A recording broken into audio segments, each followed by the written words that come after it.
Selamat pagi semangat. Selamat siang kerja keras. Selamat sore rakyat sejahtera. Selamat malam wenak tenan, raos pisan tabuhian. Sahabat masyarakat Indonesia, saya Saud Stompul, etos master dan motivator nasional, ingin berbagi sesuatu yang sangat bermanfaat bagi sahabat masyarakat Indonesia sebagai informasi edukasi. Saya memang biasa memberikan pelatihan etos kerja, kepemimpinan, dan juga karakter. Tetapi kali ini saya bukan membicarakan ketiga hal tersebut. Saya ingin sharing tentang edukasi manfaat masuk asuransi. Nah, oleh karena itu, sebelum kita bicara manfaatnya masuk asuransi, kita bersepakat dahulu apa yang dimaksud dengan asuransi. Per definisi, asuransi adalah pertanggungan atau perjanjian antara dua belah pihak di mana pihak satu berkewajiban membayar iuran atau kontribusi atau yang disebut premi. Pihak ini disebut namanya pihak tertanggung atau pelanggan.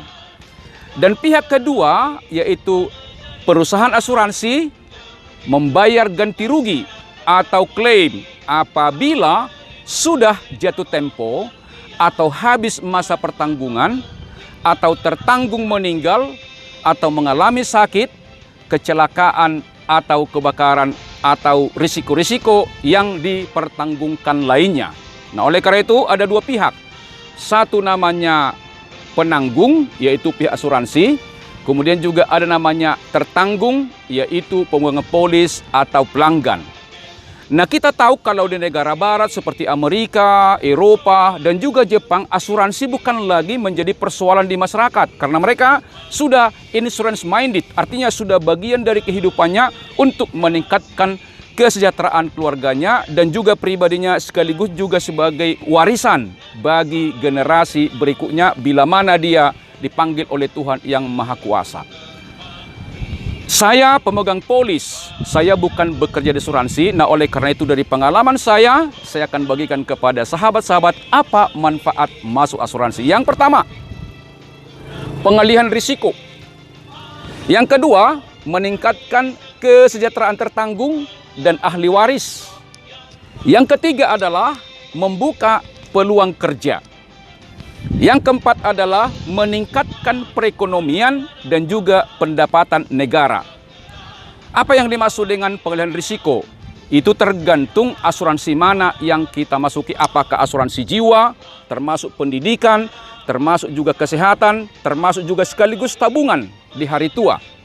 Atau asuransi kerugian, misalnya gedung-gedung, atau kendaraan bermotor, tergantung apa yang mau dialihkan risikonya kepada asuransi.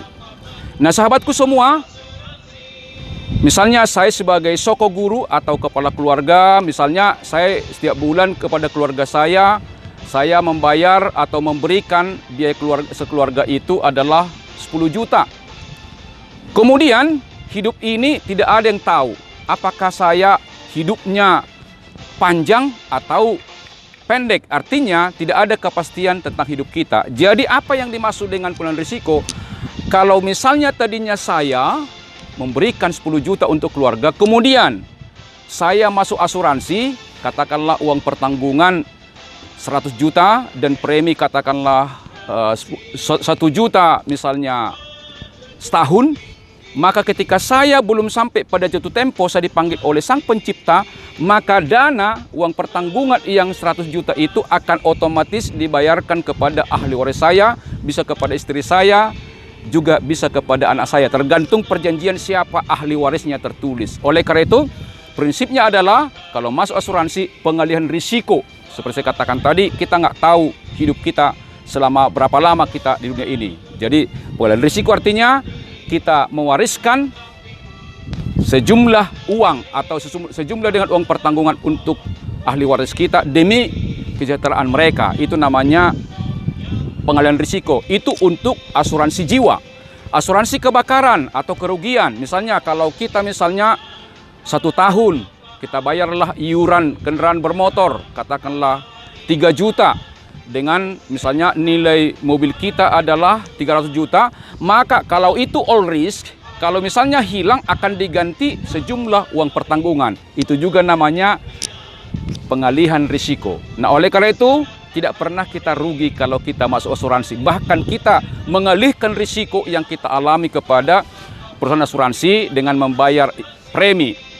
Yang kedua, hubungannya juga dengan keluarga kita. Apa artinya meningkatkan kesejahteraan tertanggung dan ahli waris? Misalnya, kalau tadi saya meninggal, dialihkan risiko. Tetapi sebaliknya, kalau saya misalnya 20 tahun tadi, saya asuransikan uang pertanggungan 20 tahun. Ketika saya selesai 20 tahun, saya masih hidup, saya mendapatkan juga sejumlah uang pertanggungan.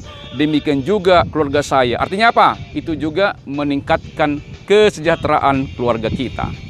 Nah, kemudian yang ketiga, membuka peluang kerja. Kita tahu di negeri ini sangat banyak orang membutuhkan pekerjaan, lulusan SMA atau SLTA, juga perguruan tinggi, atau juga anak-anak muda. Nah, mereka kalau ada motivasi untuk bekerja, menolong orang lain, maka asuransi akan menerimanya untuk menawarkan jasa asuransi. Nah, oleh karena itu, sahabat-sahabat yang bekerja di asuransi, tetaplah semangat.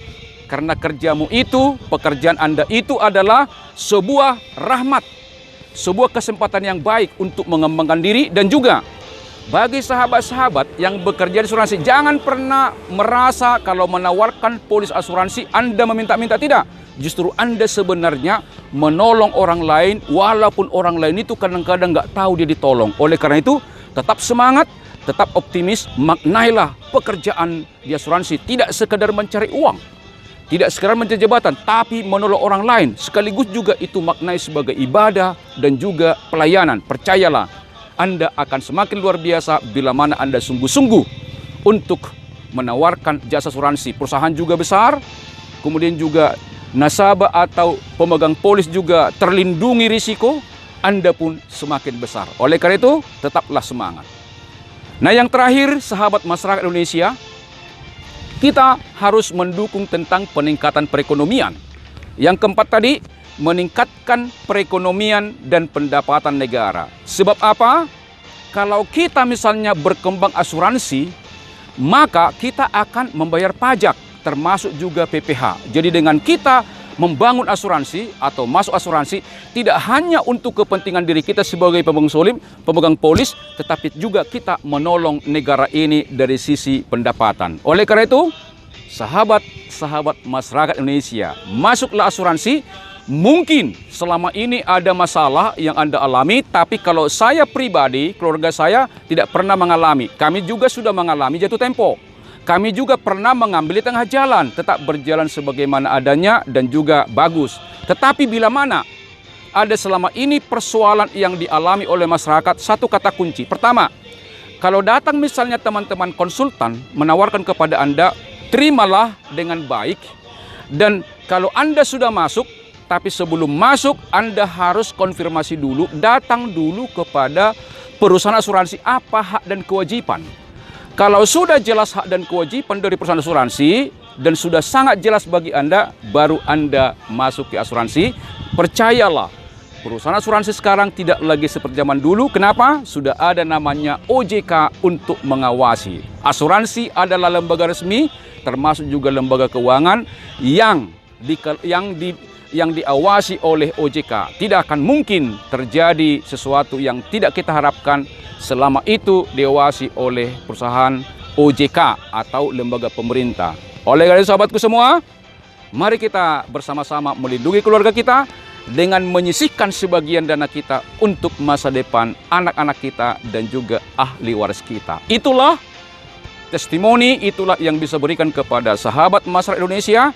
Mari kita berasuransi. Pertama tadi, untuk pengalihan risiko, meningkatkan kesejahteraan tertanggung dan juga ahli waris. Yang ketiga, membuka peluang kerja. Yang keempat, meningkatkan perekonomian dan pendapatan negara. Doaku, income Anda, pendapatan semakin meningkat, cerdaslah mengelola keuangan. Demi apa? Demi kesejahteraan pribadi kita, keluarga kita, dan juga masyarakat Indonesia. Saya, Saud Stompul, Saya kirim ini adalah dari Kemayoran, Jakarta. Selamat pagi, pagi, semangat. Salam etos, bigger, higher, better, good. Semangat, semangat, semangat, semangat.